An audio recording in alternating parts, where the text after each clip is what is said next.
வணக்கம் live சென்னை.com viewers.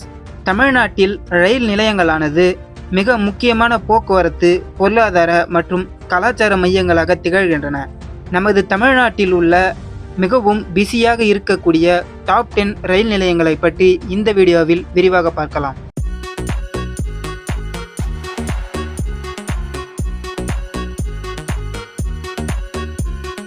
பத்தாவதாக Erode சந்திப்பு.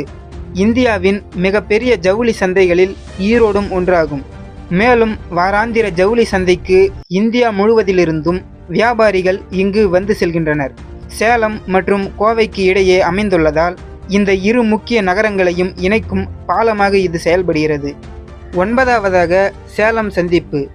இது தமிழ்நாட்டின் மேற்கு மாவட்டங்களின் முக்கிய ரயில்வே கோட்டம் ஆகும்.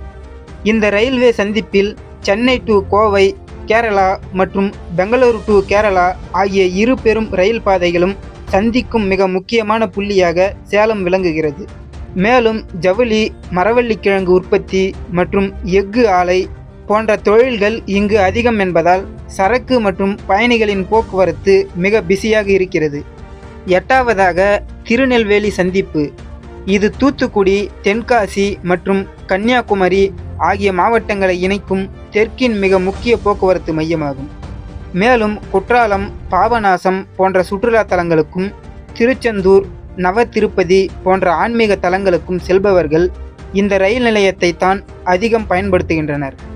கடந்த சில ஆண்டுகளாக சென்னை டு திருநெல்வேலி இடையே பயணிகள் போக்குவரத்து பல மடங்கு அதிகரித்துள்ளது குறிப்பிடத்தக்கது. 7வதாக திருச்சிராப்பள்ளி சந்திப்பு. புவியியல் ரீதியாக திருச்சி தமிழ்நாட்டின் மையப்பகுதியில் அமைந்துள்ளது. மேலும் டெல்டா மாவட்டங்களுக்கான தஞ்சாவூர், திருவாரூர், நாகப்பட்டினம் மற்றும் காரைக்கால் போன்ற பகுதிகளுக்கு செல்ல திருச்சி தான் பிரதான சந்திப்பாகும். மேலும் அத்துடன் பாரத் ஹெவி எலக்ட்ரிக்கல்ஸ், தேசிய தொழில்நுட்ப நிறுவனம் மற்றும் பொன்மலை ரயில்வே பணிமனை போன்ற பெரிய தொழில் மற்றும் கல்வி மையங்கள் இருப்பதால் இங்கு பயணிகள் போக்குவரத்து எப்போதும் அதிகமாக இருக்கிறது. 6வதாக காட்பாடி சந்திப்பு. இது 2 மிக முக்கிய விஷயங்களுக்காக அறியப்படுகிறது. அதாவது மருத்துவம் மற்றும் கல்வியாகும்.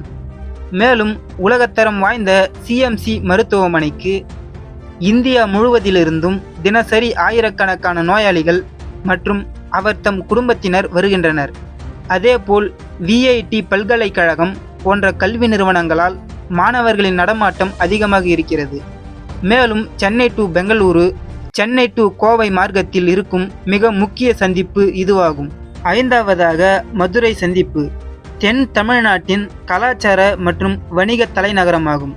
மேலும் உலக புகழ்பெற்ற மீனாட்சி அம்மன் கோவில் மற்றும் சுற்றியுள்ள ஆன்மீக தலங்களுக்கு வரும் சுற்றுலா பயணிகளின் எண்ணிக்கை மிக அதிகமாகும்.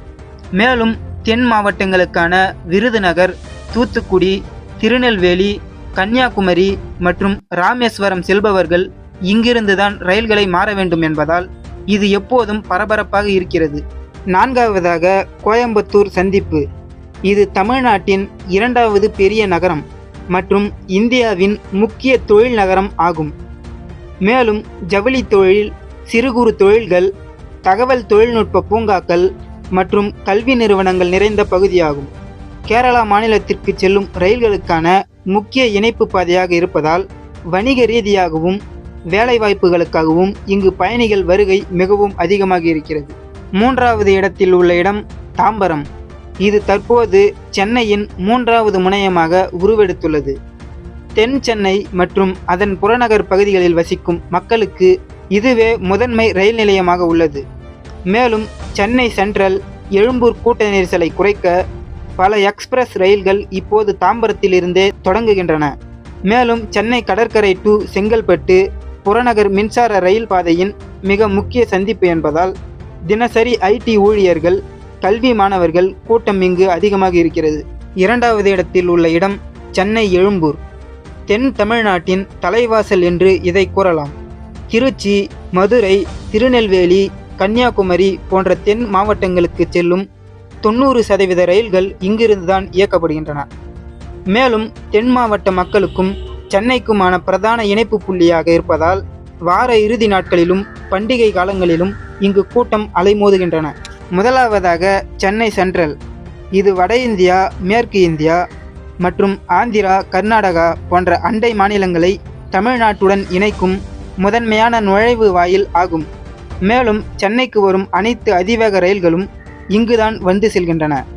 தினசரி லட்சக்கணக்கான உள்மாநில மற்றும் வெளிமாநில பயணிகள், தொழிலாளர்கள், சுற்றுலா பயணிகள் இங்கு வந்து செல்வதால் இது எப்போதும் முதலிடத்திலே உள்ளது.